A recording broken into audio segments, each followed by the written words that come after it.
రాయనిగూడెంలో తెలంగాణ సాయుధ పోరాట యోధురాలు మల్లు స్వరాజ్యం 2వ వర్ధంతిని ఘనంగా నిర్వహించారు. సూర్యాపేటలో ఘనంగా మల్లు స్వరాజ్యం 2వ వర్ధంతి వేడుకలను నిర్వహించారు. సూర్యాపేట మున్సిపాలిటీ పరిధిలోని 11వ వార్డు రాయనిగూడెం గ్రామంలో తెలంగాణ సాయుధ పోరాట యోధురాలు సిపిఎం కేంద్ర కమిటీ సభ్యురాలు తుంగతుర్తి మాజీ శాసనసభ్యురాలు మల్లు స్వరాజ్యం 2వ వర్ధంతి సందర్భంగా ఆమె జ్ఞాపకార్థం ఆమె కుటుంబ సభ్యులు నిర్మించిన మల్లు స్వరాజ్యం స్మారక కళా వేదికను జూలకంటి రంగారెడ్డి ప్రారంభించారు. అనంతరం ఏర్పాటు చేసిన బహిరంగ సభలో ఆయన మాట్లాడారు. ఈ తరానికి ఆమె ఒక స్ఫూర్తి అని, ఆమె పోరాటం అందరికీ ఆదర్శమని కొనియాడారు.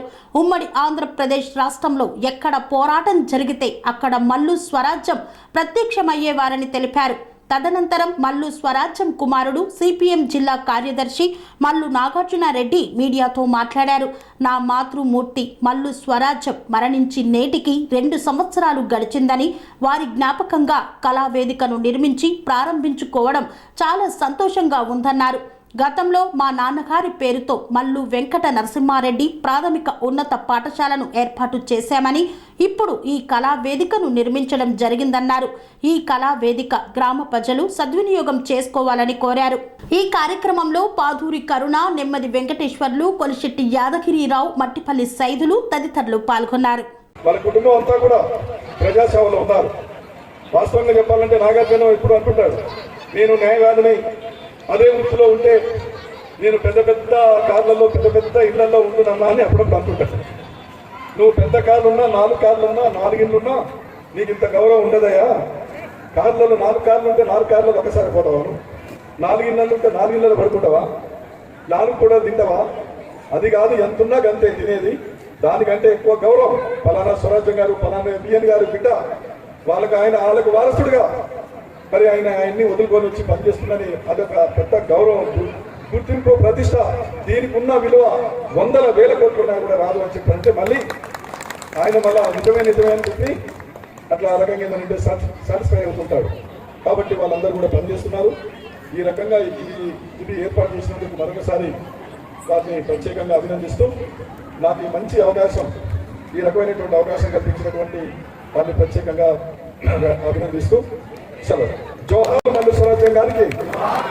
మల్లు స్వరాజ్యం గారు చనిపోయి 2 సంవత్సరాలు అవుతుంది.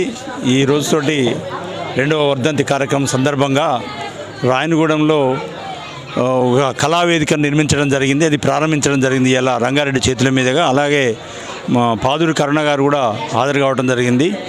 ఇంతకుముందు ఈ ప్రాంగణంలో మల్లు వెంకట నరసింహారెడ్డి ప్రాథమిక ఉన్నత పాఠశాలను నిర్మించడం జరిగింది. ఇదే ప్రాంగణంలో మల్లు స్వరాజ్యం గారి కళావేదికను కూడా నిర్మించడం జరిగింది. ఈ 2 కూడా భవిష్యత్తు యువతులకు బాగా పెద్ద ఎత్తున ఉపయోగపడి చైతన్యమైనటువంటి పాటలు తోటి కళారూపాలతోటి రాయనిగూడెం ప్రజలు భవిష్యత్తులో బాగా చైతన్యవంతంగా కావడం కోసం ఇది ఉపయోగపడుతుందని, అలాగే రాయనిగూడెంలో జరుగుతున్నటువంటి అనేక కార్యక్రమాలకు కూడా ఈ కళావేదిక ఉపయోగపడుతుందని, అనేక వివాహాలు కానీ లేకపోతే ఇతర అనేక ప్రభుత్వ కార్యక్రమాలు కానీ అన్నింటికి కూడా ఒక వేదిక ఉపయోగపడుతుంది. ప్రజలకు ఉపయోగపడే దీన్ని నిర్మించడం అనేది జరిగింది. కాబట్టి దీన్ని గ్రామ ప్రజలందరూ కూడా ఉపయోగించుకోవాలి. ఈ కళావేదికను ఆ రకంగా చైతన్యవంతం కావాలి. అట్లా విద్యార్థులు కానీ ఇట్లా గ్రామ ప్రజలందరూ కూడా వేదికను ఉపయోగించుకొని భవిష్యత్తు ఉపయోగపడతారని ఆశిస్తా ఉన్నాం. పనేసియా మెరిడియన్ హాస్పిటల్స్ ప్రతి సామాన్యుడికి అందుబాటులో అంతర్జాతీయ వైద్య ప్రమాణాలతో వైద్యం, 24 గంటల అంబులెన్స్ సర్వీసుతో పాటు అత్యవసర సేవలతో ఏర్పాటైన చికిత్సా విభాగం.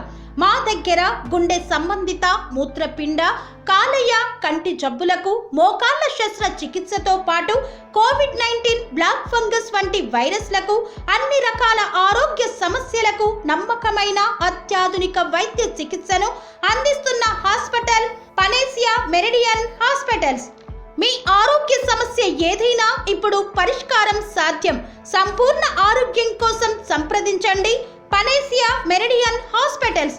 Opposite Beeramguda Kaman, RC Puram, Sangareddy district. Pin code 502032. సంప్రదించాల్సిన ఫోన్ నెంబర్ 0845524177 మరియు 7893757770.